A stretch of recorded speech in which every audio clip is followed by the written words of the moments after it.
Thank you for joining us this morning. My name is Kimberly Tan, and I will be your host for today's program that we call Events in the New Normal. Firstly, what is this virtual event all about? Well, we'll be discussing pertinent issues that affect the events industry in these unprecedented times. COVID-19 has stopped crowd gatherings to prioritize our health, and for good reason.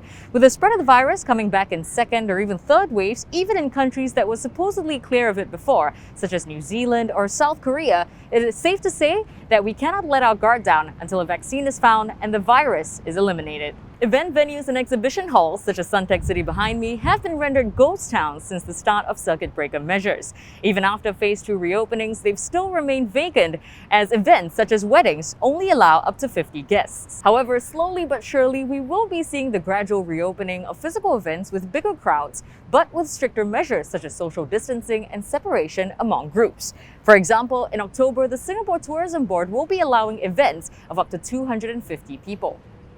We've all seen the damage that COVID-19 does, and experts around the world have chipped in on what we can do to make the situation a little bit better. What we're doing here today is looking at the steps that we can take in the events industry moving forward and maybe make that process a little bit easier. Today, we'll be doing two things. Firstly, we'll look at the different formats that you can use for your online event. For example, the use of recordings, live chat platforms such as Zoom, in-person interviews and presentations are just some of the ways that you can convey your message to your audience.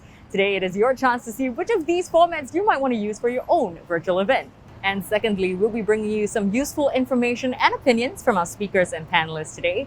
Some of the topics that we will be covering include the benefits of running an online event, how to improve the production value of your online event, how to make them look more professional, as well as a look at the costs behind running a virtual live event.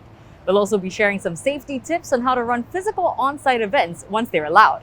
Once again, thank you for joining us this morning, and I'll see you back in the studio right after this.